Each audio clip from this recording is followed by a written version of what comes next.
Bonjour tout le monde, vous êtes bien sur Dr. Fay Channel et on revient comme promis à nos conseils et recommandations en alimentation, nutrition et santé. Et aujourd'hui, on va parler de quelque chose de très important et aussi de très intéressant parce que, comme vous le savez, toutes les personnes qui parlent nutrition, qui vous donnent conseil, et elles parlent souvent de calories, de protéines, de carbohydrates, de lipides, etc., de minéraux, de vitamines, de fibres, mais ce n'est pas ça qui manque. Ça, c'est l'ancien programme des sciences de nutrition. C'est un programme donc des années 60 du siècle dernier. Maintenant, ce ne sont pas les calories qui manquent, ce ne sont pas les protéines qui manquent maintenant dans notre régime, mais c'est autre chose. Parce que malheureusement, donc, ce programme a été amputé de beaucoup de composantes alimentaires dont on ne parle pas. Et actuellement, ce qui nous manque dans notre régime alimentaire, c'est surtout les antioxydants, les phytostérols, les phytoestrogènes, les prébiotiques et les enzymes.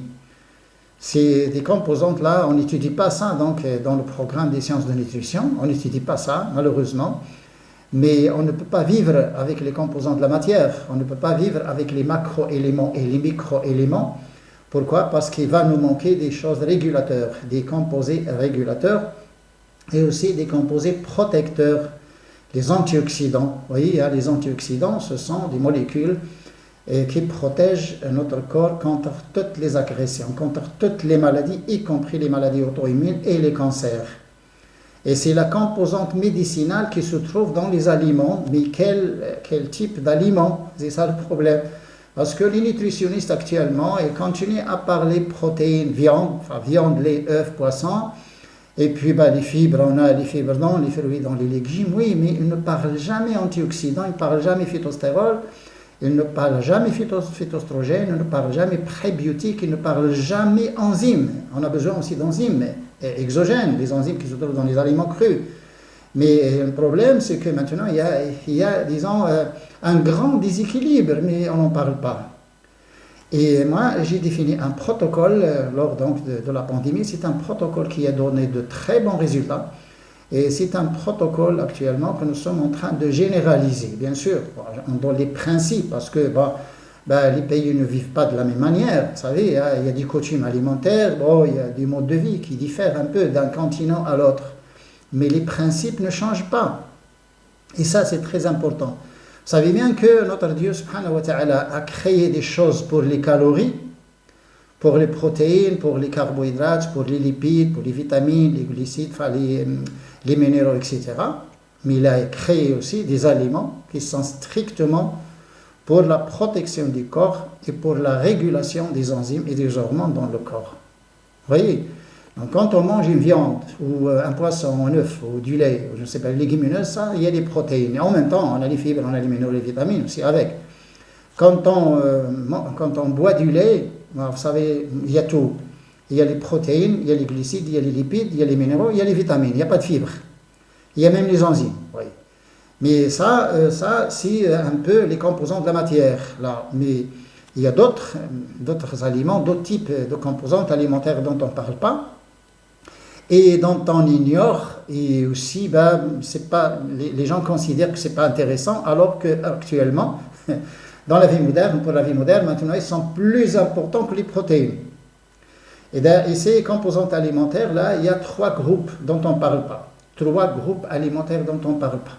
Parce qu'on parle viande, produits laitiers, et on parle les légumes, les fruits, et on parle un peu les céréales, les légumineuses et tout ça, c'est le groupe alimentaire, tout le monde en parle. Bon, s'ils connaissent un peu, parce qu'on ne peut pas faire quand même de la nutrition sans avoir bien étudié les aliments. Il faudra des sciences alimentaires avant tout.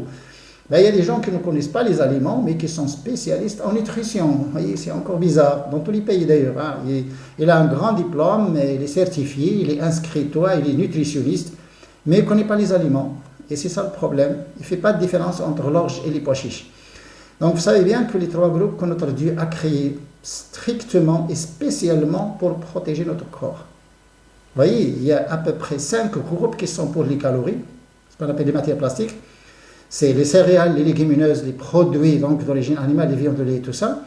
Et vous avez donc les légumes et les fruits, donc 5 groupes. Mais notre Dieu a créé 3 groupes uniquement pour protéger le corps. C'est le groupe des épices, Vous voyez, les épices, c'est des composantes alimentaires très importantes. Mais les gens négligent et même ignorent donc ces épices. Ils sont là pour augmenter, enfin pour relever le goût d'un plat, ils sont là pour un peu aromatiser, tout ça, pour améliorer le goût, mais c'est pas ça. C'est pas ça, c'est des plantes médicinales avant tout. Le groupe des épices. Vous savez, il y a le gingembre, il y a du gingerol, un antioxydant très fort. Le gingembre, on a le galanga aussi, il y a la galangine, et vous avez aussi donc les clous de girofle, où on a donc le génol, et vous avez donc la cannelle, il y a l'acide cinnamique ou l'aldéhyde cinnamique exactement, et puis il y a les noix de muscade, il y a l'américticine, et vous avez, vous savez, les épices là, ils sont très importants, on a le capre aussi, on a le safran, et on a le curcuma, il y a la curcumine, il y a beaucoup, il y a toute une liste, on a la cubeb aussi, on a... Et là, vous savez, c'est un groupe très important et on consomme très peu. Pourquoi? Parce qu'on ne consomme pas les épices pour les protéines ou les minéraux ou les vitamines. On consomme les épices uniquement pour les antioxydants. C'est des flavonoïdes et des polyphénols qui existent et même des alcaloïdes. Il y a aussi des alcaloïdes dans les épices. Et on a le groupe des graines. Le groupe des graines, c'est le lin, le sésame, les grains de nigel, la fenugrec, le cresson, les grains de cresson. On a le fenouil, on a l'anis, on a les grains de coriandre, les grains de chia, on a le carvi. C'est un groupe aussi très important qu'il ne faut pas négliger. Mais les gens ne pensent jamais au lin, au sésame et tout ça. Bah, le sésame, on met un peu sur quelques gâteaux pour décorer les gâteaux. Mais c'est pas ça. C'est un groupe très important. Pourquoi? Parce que c'est le groupe qui revivifie le côlon. Parce qu'il y a des prébiotiques, il y a des galactomananes, il y a des fibres à courte chaîne et qui sont très importants pour les bactéries amies. Et c'est un groupe qui est source de phytoestrogènes, et ces phytoestrogènes n'ont rien à voir avec les oestrogènes chimiques. Il y a des médecins qui confondent des choses, et qui interdisent un peu, le médecin interdit la fenugrec aux femmes qui ont un cancer de sein. Non, monsieur. Non, monsieur, c'est une grosse gaffe. Donc les ça s'appelle comme ça, phytoestrogènes, c'est des oestrogènes naturels qui se trouvent en petite quantité, en quantité minime, et qui sont très indispensables pour le corps. Je dis bien indispensables, on ne sait pas vivre sans les phytoestrogènes. Sinon, on a un chamboulage hormonal dans le corps. Et le groupe des graines, c'est le groupe des graines qui est la première source des phytoestrogènes. Et c'est un groupe aussi où il y a les phytostérols. Vous savez bien que le phytostérol, c'est l'opposé du cholestérol. On a les phytostérols dans les produits végétaux et on a le cholestérol dans les produits animaux. Et phytostérol, c'est l'opposé du cholestérol, donc il fait le contraire. Le cholestérol, il abîme tout, il détruit tout, hein. C'est un démon, mais le phytostérol, c'est au contraire.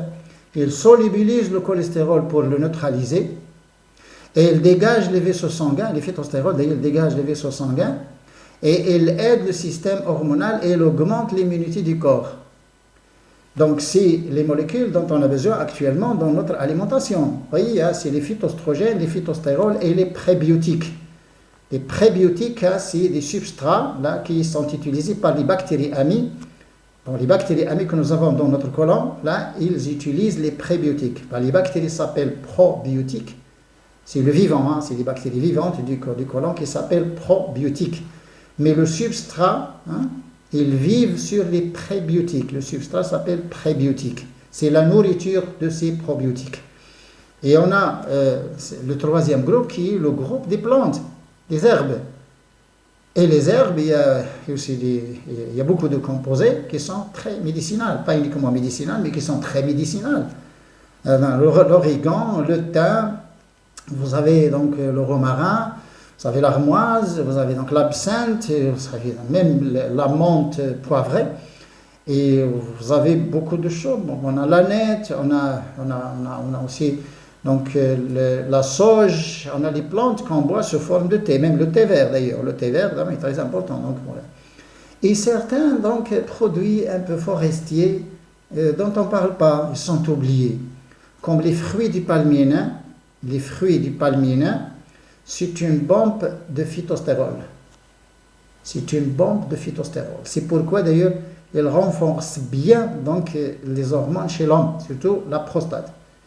C'est ce qu'on appelle le saw palmito, ça s'appelle saw palmito en anglais, et ça s'appelle les fruits donc, du palmina. Nous, on ne l'appelle pas en arabe, nous au Maroc, on l'appelle en amazigh, c'est araz. Donc ça, personne donc ne s'intéresse, alors qu'il existe dans la nature, et attention, c'est quelque chose donc de très précieux donc, dans la nature. Et on a aussi le carob. Vous savez bien que le carob, il a trois fonctions essentielles.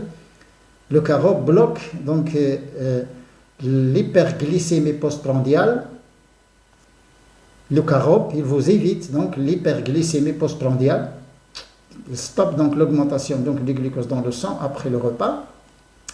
Et c'est indispensable pour les diabétiques et même pour les non-diabétiques d'ailleurs. Hein. Et puis, il inhibe la ghréline. Le carob inhibe la ghréline. Vous savez bien que la ghréline, donc, c'est l'hormone donc, de l'estomac.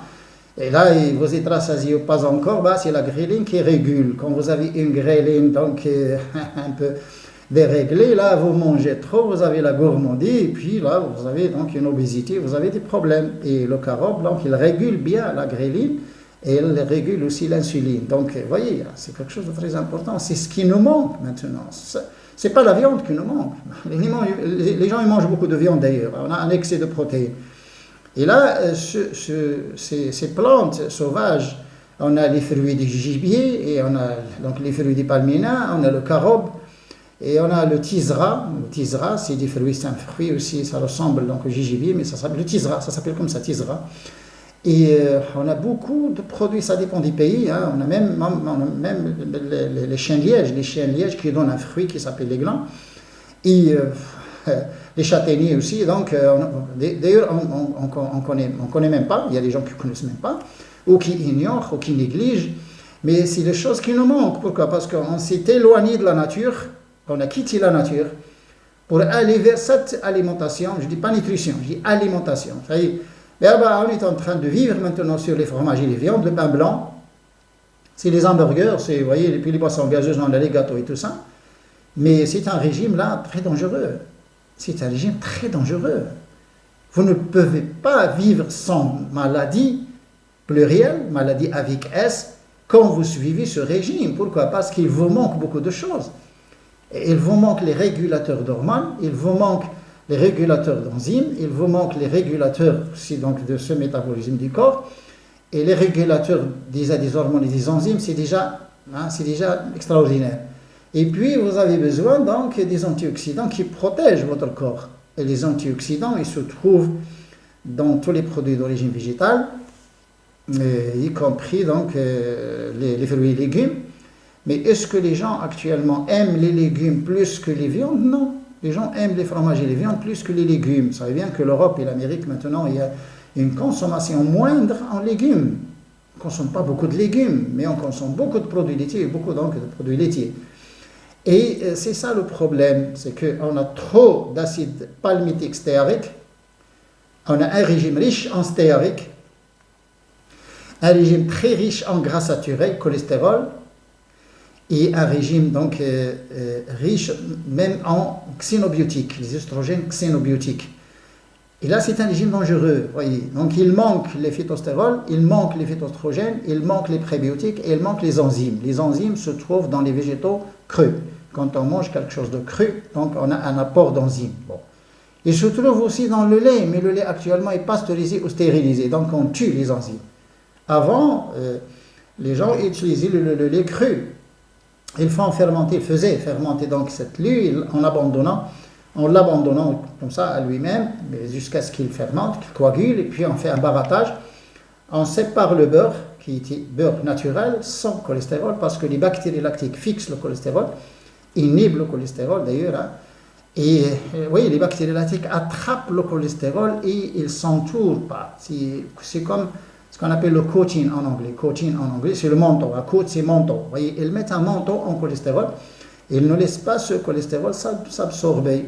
Et vous voyez, donc le lait était fermenté par les bactéries lactiques, donc c'était probiotique. Et on avait un très bon beurre et on avait un produit fermenté qui contenait l'acide lactique, qui contenait beaucoup d'autres enzymes. Et le lait cru, il y a beaucoup d'enzymes. Il y a la catalase, il y a l'oxydase, il y a la LPL, la lipoprotéine lipase, et il y a aussi la phosphatase alcaline. Il y a 7 ou 8 enzymes lorsqu'on consomme le lait cru, naturel, bien sûr. Maintenant, le lait n'est plus consommé cru, il est consommé pasteurisé, stérilisé, donc il n'y a pas d'enzymes, donc ils sont tués. Et il y a la matière grasse, il y a le cholestérol, donc il y a tout ce qu'il faut donc, pour bien induire une maladie cardiaque, quelqu'un, sur les vaisseaux sanguins donc, et le cœur. Et maintenant, vous savez, ce régime alimentaire, c'est la faute de qui? L'homme, il vivait avant les sciences, il vivait très bien avant les sciences. Maintenant, c'est un problème de science. Pourquoi? Parce que les sciences alimentaires, c'était un petit programme, un très petit programme, c'était un petit module de 40 à 50 heures, où on étudie les macro-éléments et les micro-éléments, et voilà, on est spécialisé en nutrition. Alors que c'est faux, c'était une grosse gaffe. Pourquoi? Parce qu'il fallait d'abord étudier les sciences alimentaires pour se spécialiser en nutrition. Il faut connaître les aliments avant de connaître donc les nutriments. Et maintenant, on est en train de tout mélanger. Et il y a même des nutritionnistes qui définissent un régime pour quelqu'un. Ils mettent 2 légumes, un fruit, un morceau de viande, un morceau de pain, et voilà. Non. Mais non, quand même. C'est inacceptable et inadmissible que quelqu'un puisse définir le régime alimentaire à un malade. Je dis bien que c'est inacceptable et inadmissible. Vous ne pouvez pas. Parce que ça dépend des coutumes, ça dépend comment la personne vit, et on a beaucoup de choses dans la nature que les nutritionnistes ne connaissent pas. Est-ce que les nutritionnistes connaissent le caroube, connaissent donc le gibier, connaissent donc les fruits de la forêt, les produits de la forêt, qui sont maintenant indispensables, parce qu'ils sont source de phytostérol, phytoestrogène, c'est ce qui manque dans le régime alimentaire. Mais est-ce qu'ils connaissent quelque chose sur les prébiotiques? Non, ils ne connaissent rien du tout. Et les prébiotiques, ils se trouvent dans les légumes dont on déteste. Les gens détestent d'ailleurs, n'aiment pas. C'est le topinambour, c'est tous les navets, et c'est la courge et la courgette, c'est la calebasse, et on a la patate douce, et on a le topinambour, et la chicorée. Ça, c'est la liste, donc, source de prébiotiques. Et est-ce que les gens maintenant mangent de la viande, mangent les navets, pardon? Est-ce qu'ils mangent les navets? Non, ils n'aiment pas les navets, ils n'aiment pas le rutabaga. Et ils n'aiment pas donc la courge rouge, la grande courge. Ils n'aiment pas du tout la calebasse, ils n'aiment pas, il n'existe même pas en Europe. Et puis la patate douce, les gens ils n'aiment pas. Et puis le topinambour, donc c'est très difficile à éplucher, c'est pas facile à consommer. Et puis la chicorée, bon, il y a les gens qui mangent un peu de chicorée. Bon, Dieu merci, donc c'est bon. Mais là, est-ce qu'on parle ça? Parce que, pourquoi j'ai dit que nous allons parler de quelque chose de très intéressant, très important d'ailleurs. Et quand on parle nutrition, vous parlez protéines, oui, c'est une très belle science, oui, protéines, et puis carbohydrates, on a des sucres composés, des sucres simples, on a, oui. Et puis, maintenant, on est en train donc d'abattre le fructose, on est en train d'incriminer le fructose, alors qu'il n'a rien à voir avec les maladies. Et puis, on parle des lipides, les lipides nobles, où on a l'huile d'olive. Ah oui, est-ce que les gens maintenant font la cuisine avec l'huile d'olive? Non, pas du tout.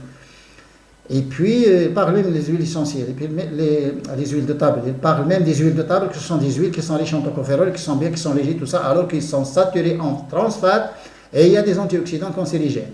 Mais les nutritionnistes, c'est ce qu'ils ne savent pas. Non, ils ne savent pas, bien sûr. Les huiles de table sont très dangereuses parce qu'elles sont incriminées dans toutes les maladies auto-immunes. Voilà. Et puis, ils vont parler, maintenant, ils vont vous parler de carbohydrates, de céréales. Il faut éviter le gluten et tout ça. Mais qu'est-ce que vous connaissez sur le gluten, d'abord? Qu'est-ce que vous connaissez sur le gluten? Rien du tout. Oui. Parce que le gluten, attention, ça donne des molécules anti-cancer, finalement. Et vous êtes en train d'incriminer une molécule noble. Et le gluten, il représente quand même, c'est une molécule majeure, donc du blé. Et l'homme a vécu sur le blé, sur les céréales. Il existe aussi dans l'orge. Et puis, ils vont vous parler des molécules, mais sans parler de l'aliment. Ils vont condamner le gluten, ils ne savent même pas où ça se trouve. Le blé, non, pas uniquement le blé. Ce n'est pas le gluten qui est dangereux, c'est le blé transgénique qui est dangereux. Et le gluten de l'orge n'a rien à voir avec le gluten du blé. Vous pouvez bien manger de l'orge, sauf les cœliaques. Les cœliaques, non. Et puis, ils sont en train de dire, le fructose, mais se trouve, les fruits. Mais pourquoi on l'a appelé fructose, finalement? Pourquoi on l'appelle fructose? Parce que c'est le sucre des fruits, fruits. Et pourquoi notre Dieu a créé ce fructose en une concentration très élevée dans les fruits? Donc notre Dieu, il fait des fautes, il fait des erreurs? Non. Vous voyez, il faut corriger quand même ces sciences de nutrition, parce qu'ils sont en train de faire des gaffes avec les malades. C'est très dangereux. Les fruits, c'est les meilleurs aliments. Et c'est pourquoi dans le Coran, quand on parle du paradis, on parle fruits. C'est les meilleurs aliments. Pourquoi? Parce qu'on les mange crus et parce qu'ils sont riches en antioxydants, vitamines et minéraux. Et c'est ce qui manque. Et le sucre des fruits, il ne nécessite même pas d'insuline. Parce qu'il est métabolisé dans le foie, il y passe directement, il n'a pas besoin d'insuline. Et donc, il y a aussi le glucose avec, bien sûr, comme les raisins, par exemple. Les raisins, bon, il y a les champs de glucose. Et ces fruits, il n'y a pas mieux, c'est les meilleurs aliments, on est en train d'interdire les fruits aux gens. Et puis, il y a même des personnes qui ont commencé maintenant à dire il faut éviter les fibres parce que le côlon, le crâne et le côlon, non, mais ça ne va pas. Mais ça ne va pas du tout. Parce que le crâne, parmi les causes du Crohn, c'est un régime carencé en fibres et en prébiotiques. La cause majeure, la cause principale du Crohn, d'ailleurs, de cette nécrose donc, de Crohn, c'est un ulcère de Crohn. Là, parmi les grandes causes, c'est le régime appauvri en fibres. C'est le régime, d'ailleurs, pauvre en fibres. Mais il y a beaucoup de... Je ne sais pas quoi dire, finalement, mais pourquoi on donne conseil aux gens comme ça? Quand on va au marché, quand on va s'approvisionner en aliments, quand on va acheter les aliments, quand on va faire des courses, soit dans les, je sais pas, dans les souks, dans les supermarchés ou même dans les fermes, on n'achète pas les protéines, monsieur. Quand vous portez votre sac, votre panier, et que vous entrez dans un supermarché là, vous n'allez pas quand même chercher les protéines où se trouvent. Vous allez chercher les pommes de terre, les carottes, vous allez chercher quand même la courge, les fruits, donc les pommes, les poires et tout ça. Vous allez acheter les aliments, pas les protéines, pas les glucides, pas les protéines. Mais vous allez acheter des aliments. Et quand vous entrez dans un supermarché, vous n'allez pas acheter le calcium et le magnésium. Vous allez acheter des aliments. Et c'est pourquoi alimentation est plus fort que nutrition. Nutrition, ça ne veut rien dire.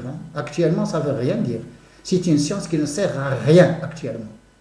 Il faut revoir le programme. Il faut enseigner quand même la nutrition sur les sciences alimentaires. Il faut d'abord étudier les sciences alimentaires comme il faut, avec les propriétés, avec la composition chimique, avec tout ce qu'il faut, même l'industrie, comment on fabrique les pâtes alimentaires, comment on fabrique un chocolat, comment on fabrique les biscuits, comment on fabrique un fromage, comment on fabrique par exemple les saucissons, etc. Ça aussi, il faut avoir une idée. Il y a des médecins qui sont en train de recommander les fromages aux gens. Ça ne va pas.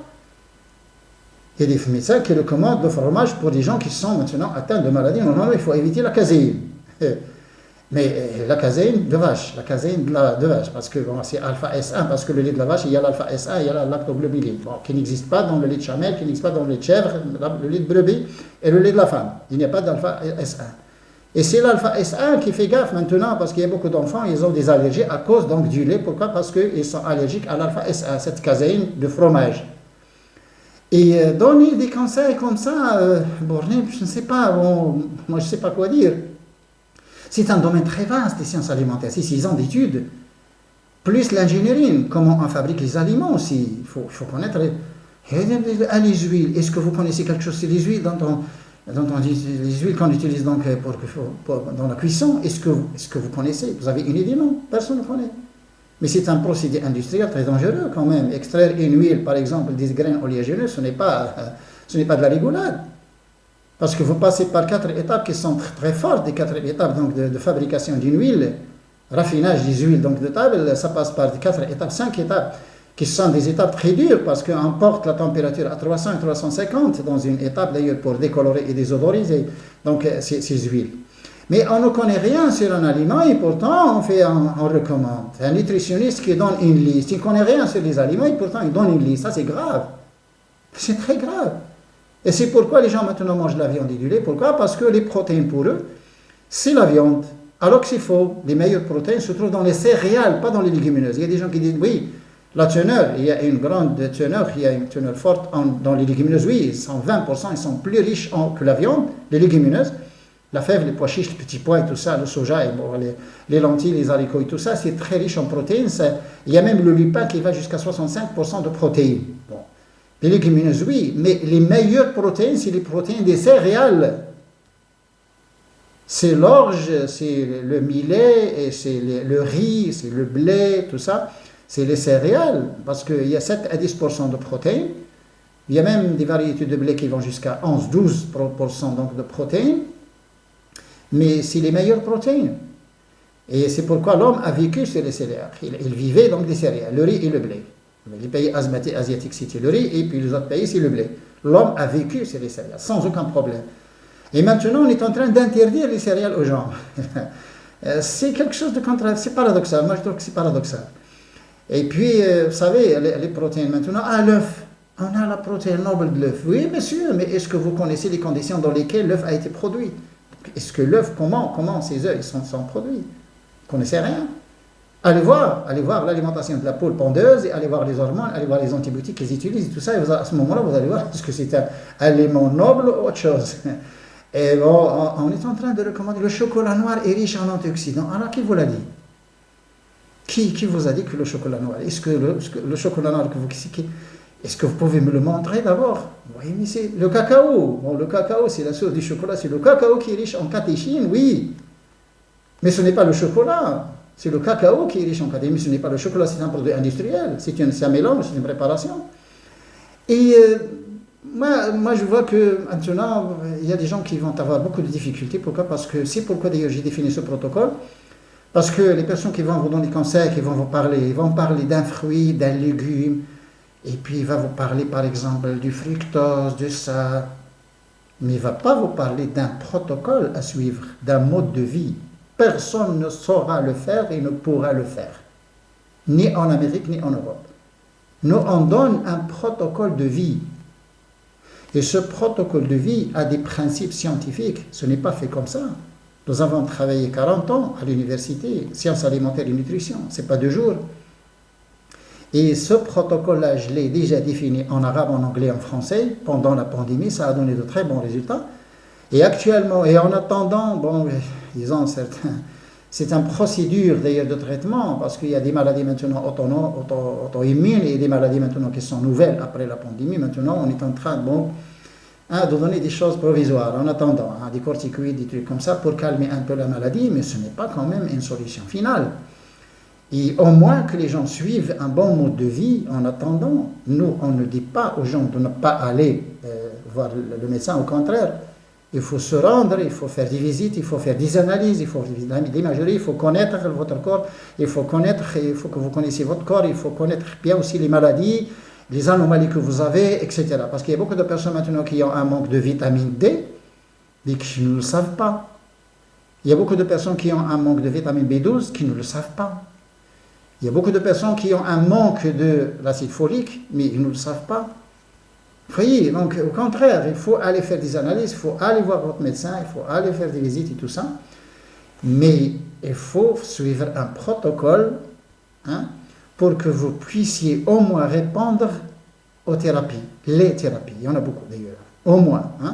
Parce que si vous continuez à vivre avec un mode de vie moderne, un peu, où il y a tout, il y a les produits industriels, il y a les fritures, il y a les fast-food, il y a ça, et vous suivez un protocole. Si vous êtes cancéreux, faites la chimiothérapie, alors vous continuez à manger à l'extérieur, vous ne pouvez pas suivre la procédure, vous ne pouvez pas, parce qu'à un certain moment, donc la chimiothérapie ne peut pas être appliquée parce que votre immunité est détruite, vous trouvez à un niveau très bas qui ne supporte pas la chimiothérapie, votre médecin va vous dire on ne peut plus rien, on attend, la tumeur est toujours là, et vous êtes à mi-chemin, et vous avez déjà perdu le poids, 50% de votre poids, vous n'avez pas d'appétit, vous avez donc des nausées, des vomissements, vous ne dormez pas bien, vous êtes donc énervé, tout ça, et vous ne pouvez pas suivre. Mais c'est pourquoi il dit que moi, quand on suit un protocole naturel, on vit bien en paix, on vit très bien en paix. Et si jamais on a une maladie, on pourra donc supporter la procédure de guérison. On pourra supporter le traitement. Et ça, c'est ça ce qui manque dans cette société moderne. Vous voyez, donc la médecine est là, mais la médecine a des conditions, a des principes, parce que vous savez bien que la chimiothérapie, normalement, la chimiothérapie a été proposée, donc les premiers chercheurs qui l'ont proposé, a été proposée à des gens qui ont une immunité max, qui ont une bonne immunité d'abord, et qui sont en très bonne santé, pour qu'ils puissent donc supporter la chimiothérapie. Mais actuellement, on est en train de faire la chimiothérapie pour tout le monde, mais au moment où l'analyse du sang ne le permet plus, donc l'immunité est très bas, on s'arrête, on ne peut rien. Oui, et il faut faire attention. Parce qu'on peut bien subir la chimiothérapie quand on suit un bon protocole, un bon mode de vie et quand on a une bonne immunité. On peut bien suivre un protocole de chimiothérapie sans aucun problème. Mais on ne pourra pas suivre ce protocole si on vit sur les fast-foods et sur les junk food, et sur les biscuits, les boissons gazeuses, les saucissons, les fromages et tout ça. On ne peut pas. Quelqu'un qui se nourrit du pain blanc, de viande et d'une boisson gazeuse chaque jour, c'est quelqu'un qui ne peut pas suivre, qui ne peut pas quand même résister donc à la chimiothérapie. Il ne peut pas.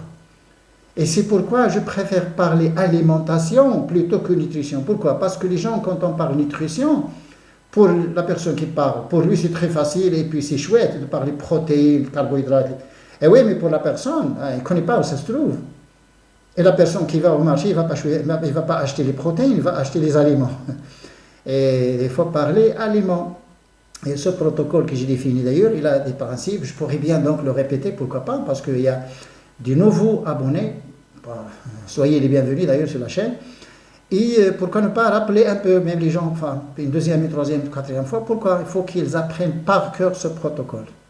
Parce qu'actuellement, à l'époque où nous vivons, attention, hein, il y a beaucoup de maladies, il y a des maladies qui ne sont encore pas diagnostiquées, hein, c'est de nouvelles maladies qui sont apparues après la pandémie, et il y a des gens qui ont déjà été fragilisés par la pandémie. Bon, maintenant l'immunité se trouve à niveau très bas. Et il n'y a que ça comme solution que vous pouvez. Et la solution, c'est votre solution. Ce n'est pas la solution proposée par le médecin, mais c'est ce que vous devez faire d'abord. Et la personne aussi doit participer à sa guérison. Il ne faut pas compter à 100% sur la médecine. Compter sur la médecine, oui, mais pas à 100%. Il y a des choses que vous devez faire. Et tout au moins, il faut que vous soyez quand même capable donc de suivre donc, ces traitements parce que ce sont des traitements lourds, voilà. Et vous voyez donc finalement, c'est pourquoi j'ai dit que c'est très important de parler chez soi, parce qu'on oublie les épices, on oublie les graines, on oublie les plantes qu'on boit, alors que c'est les trois groupes normalement dont on a besoin maintenant à notre époque. Et on continue à parler donc calories. On a commencé à parler antioxydants, mais c'est flou parce qu'ils ne savent pas où ça se trouve, ils ne savent pas ce que c'est. Attention, les antioxydants, c'est toute une liste, hein, c'est des centaines de composés, c'est pas 3 ou 4. Et où ils se trouvent dans le monde végétal, c'est tout.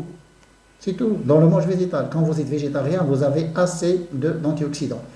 Et vous n'aurez jamais un problème de prostate ou de côlon, ou problème donc, de cholestérol, ou problème d'hypertension et tout ça, quand vous êtes végétarien. Jamais.